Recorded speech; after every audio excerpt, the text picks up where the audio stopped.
15वीं सदी का भारत एक ऐसा दौर जब सल्तनतें बन रही थीं और बिगड़ भी रही थीं, और इसी उथल-पुथल के बीच मेवाड़ की गद्दी पर एक राजा बैठा।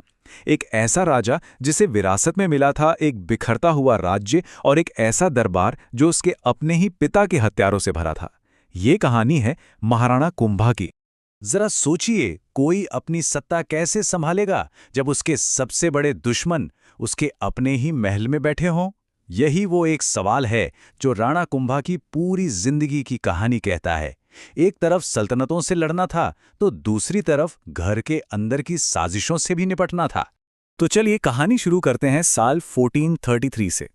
इसी साल कुंभा मेवाड़ के सिंहासन पर बैठे थे। लेकिन ये कोई जश्न का मौका नहीं था, बिल्कुल नहीं। उनके पिता की हत्या हो चुकी थी और मेवाड़ चारों तरफ से दुश्मनों से घिरा हुआ था। कह सकते हैं कि ये ताज कांटों का ताज था। अच्छा, इस सियासी शतरंज को समझने के लिए पहले इन चेहरों को पहचानना जरूरी है। कहानी के केंद्र में है राणा कुंभा। उनकी मां है सौभाग्यवती परमार। उनके पिता मोकल की हत्या हो चुकी है और हत्यारे चाचा और मीरा, जो अभी भी फरार हैं। और हां, एक और बहुत अहम किरदार हैं, मारवाड़ के ताकतवर सरदार रणमल राठौड़, जो कुंभा के संरक्षक भी हैं और रिश्तेदार भी। इतिहास हमें बताता है कि कुंभा ने गद्दी पर बैठते ही सबसे पहला काम क्या किया, और इसका पक्का सबूत हमें पद्रदा से मिले 1433 के एक शिलालेख में मिलता है। इसके मुताबिक कुंभा का पहला हुक्म था पिता की मौत का बदला। उन्होंने अपने संरक्षक रणमल की सेना ली और अपने पिता के हत्यारों चाचा और मीरा को न सिर्फ ढूंढा बल्कि मौत के घाट भी उतार दिया।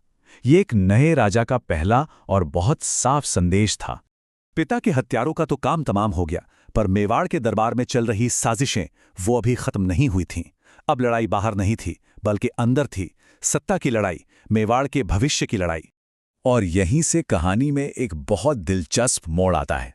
देखिए, जिस रणमल राठौड़ ने कुंभा को बदला लेने में मदद की थी, अब वही रणमल और उसकी बढ़ती महत्वाकांक्षा मेवाड़ के लिए सबसे बड़ा खतरा बन गई।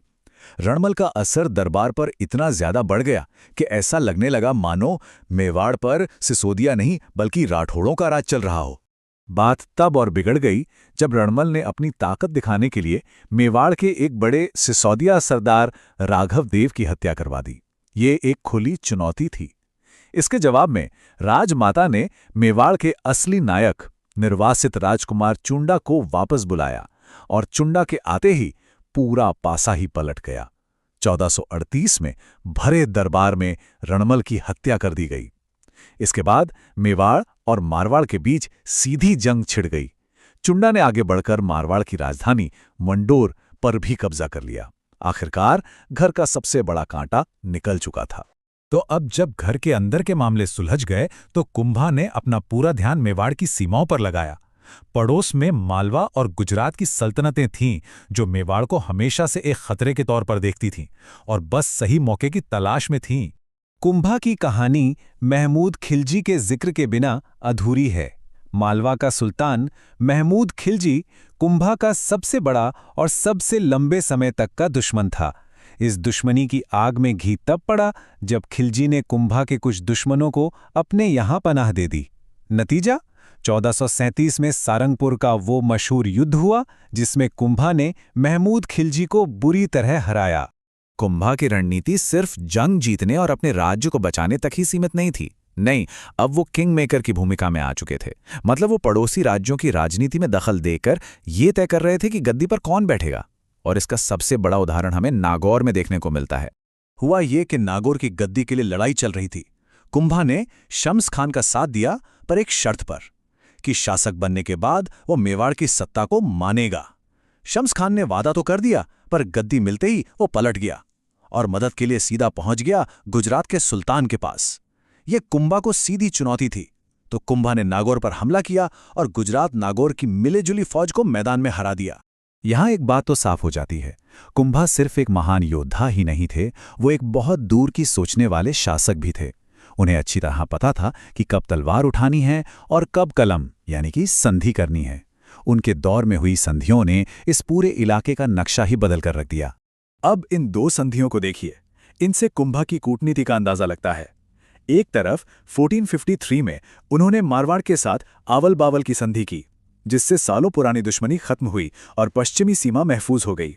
और ठीक 3 साल बाद 1456 में उनके दो सबसे बड़े दुश्मन मालवा और गुजरात के सुल्तानों ने उनके खिलाफ चंपानेर की संधि कर ली, जिसका सिर्फ एक ही मकसद था, मेवाड़ को जीतो और आपस में बांट लो। ये टाइमलाइन कुंभा के पूरे शासनकाल की तस्वीर दिखाती है।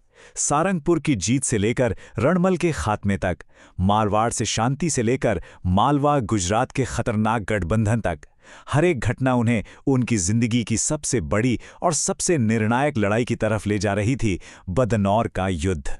तो अब मंच तैयार था। साल था 1457।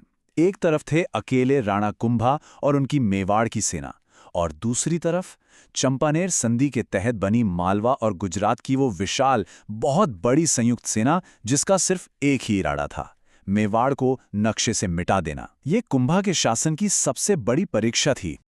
और नतीजा ये हुआ कि बदनौर के मैदान में राणा कुंभा ने न सिर्फ उस विशाल गठबंधन को हराया, बल्कि उसे पूरी तरह से नेस्तनाबूद कर दिया। ये वो जीत थी जिसने मेवाड़ को मध्य भारत की सबसे बड़ी ताकत बना दिया। इतना ही नहीं, इसी अभियान में उन्होंने सिरोही को भी हराया और अपनी जीत का परचम हर दिशा में लहरा दिया।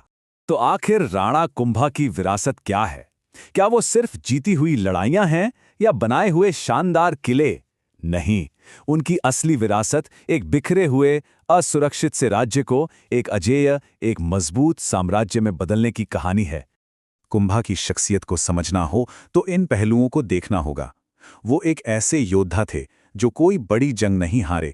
वो एक चतुर कूटनीतिज्ञ थे जिसने मारवाड़ जैसे दुश्मन से भी शांति स्थापित की। वो एक किंग मेकर थे जिसकी मर्जी के बिना पड़ोस में कुछ नहीं होता था।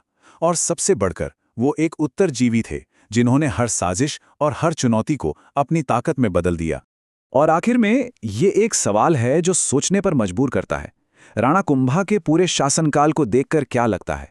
क्या असली ताकत हजारों सैनिकों वाली किसी जंग को जीतने में है, या फिर एक ऐसी संधि करने में है जो पीढ़ियों से चली आ रही दुश्मनी को हमेशा के लिए खत्म कर दे?